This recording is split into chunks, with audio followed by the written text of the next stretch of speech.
Good afternoon, students. Today we are going to start with the new poem, that is The Road Not Taken. It is 3.3, Unit 3 ka 3.3, The Road Not Taken. And this poem is written by Robert Frost. Okay, so this poem is actually about your life. Okay, the poet is conveying a story about the life, means after your studies there are many options. Okay, there are many options, but the base option should be proper. Okay, so let us start with the very first stanza. Two roads diverged in a yellow wood, and sorry I could not travel both.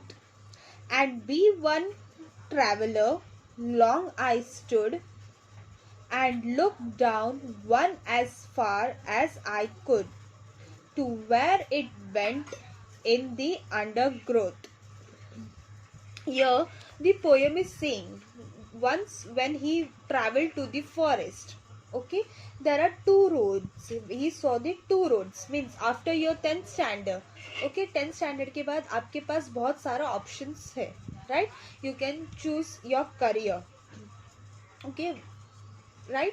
तो यह the poet is imagining about his life की base, मतलब अगर base life का जो base है, means your after the 10th standard if you choose the your career, proper career, कि आपको फ्यूचर में क्या बनना है, then only it is possible, right? So two roads diverged in a yellow wood, and sorry I could not travel both. And be one traveler long I stood, and looked down one as far I could, to where it bent in the undergrowth. So he is standing in the middle of the both the roads, जहाँ पे वो diversion हुआ है, मतलब separate हो चुका है दो road. Okay, diverge मतलब separate and go in a different direction. Okay, so here the poet is saying कि मुझे दोनों डाइवर्शन दिख रहा है, लेकिन मैं दोनों तरफ ट्रेवल नहीं कर सकता हूँ, because he is a one person, so he can't travel both the side. So he is looking far, मतलब वो दूर का सोच रहा है. ओके, अगर आप लोग को 10th के बाद कॉमर्स चूज करना है, then after commerce there are many option. कि कॉमर्स चूज करके you can become accountant, right, और सीए और banking sector, anything, right. In science if you choosing, if you selecting science, then आप science choose करके आप doctor, engineer, right, you can be in that form. So basic मतलब 10th के बाद जो select करोगे that is your basic one, right. अगर वो आप वहाँ पे खड़े रह के अगर अपना पूरा फ्यूचर देख रहे हो कि आपको क्या बनना है, दैट मीन्स आप अपने फ्यूचर के लिए सोच रहे हो, राइट. सो ये ही मतलब वो देख रहा है, वो दूर तक एक ही जगह पे खड़े रह के वो दूर तक देख रहा है. Next stanza. Then took the other as just as fair, and having perhaps the better claim, because it was grassy and wanted wear, though as for that the passing there had warned them really about the same. Here he is saying कि एक जो रास्ता है that is very grassy, okay, and it is fully greenery, and the other path is बोलते ना, मतलब ज़्यादा use नहीं किया, वो जो पाथ है वो ज़्यादा यूज नहीं किया है. सो ही टुक दी अदर रोड, जो मतलब ज़्यादा यूज नहीं किया हुआ है, जो ग्रासी वाला है, he has not chosen that. And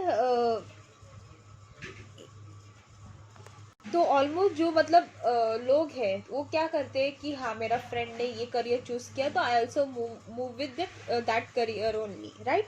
तो ऐसा नहीं होना चाहिए कि आपका मन में क्या है, आपको क्या बनना है, you only have to decide. You can't decide according to your friends कि हाँ मेरा फ्रेंड्स वो कॉलेज में जा रहा था, I should also go to that college, और नो कि मेरा friend he is choosing that career so I also have to choose that career only. नहीं, this is very wrong. You have to decide. आप मतलब ऐसा नहीं होना चाहिए कि मैं मेरे फ्रेंड सब वही रोड से जा रहे तो मैं भी वही रोड से जा रहा. You have to see the struggle, आपको खुद को स्ट्रगल करना है, right. So here the poet has chosen the other option, मतलब जो ज्यादा यूज नहीं किया हुआ, which is not much grassy, right. Means इससे पता चल रहा है कि यह the poet is very traveller. Okay, the poet is very traveller. उसको ट्रैवल करना मतलब एकदम बोलते ना स्ट्रगल करना, और बोलते ना हर्डल्स, मतलब ये सब उसको क्रॉस करना बहुत अच्छा लगता है. Moving towards the third para. And both that morning equally lay in leaves no step had trodden black. Oh, I kept the first for another day, yet knowing how we leads on to way, I doubted if I should ever come back. यह the poet is saying कि मतलब अगर मैं आगे गया, okay, आगे पहुंचने के बाद, आधे रास्ते के बाद मेरे मन में ऐसा नहीं आना चाहिए कि मुझे वापस पीछे मुड़ के देखना चाहिए और मुझे दूसरा स्टेप चूज करना चाहिए. ये किसी के भी मतलब किसी के साथ भी नहीं होना चाहिए. If you are moving forward then you have to move on with that only. कोई कोई क्या करते हैं 11th 12th if they do science, और उनको तभी पता चलता है शायद से साइंस बहुत हार्ड है, then they convert their subject towards their first year degree. Okay, they switch their stream. So ऐसा नहीं होना चाहिए. अगर ऑब्स्टिकल्स आ रहे हैं, हर्डल्स आ रहे, then you have to face that. अगर आपको फ्यूचर में अच्छा मतलब बोलते ना you want a settled life, then you have to face. अभी ही स्ट्रगल करना जरूरी है. अगर आपको फ्यूचर आपको सिक्योर करना है, आपको उसको एकदम वेल मेंटेन करना है, यू हैव टू डू मेहनत, मतलब work hard now only. Here the last para.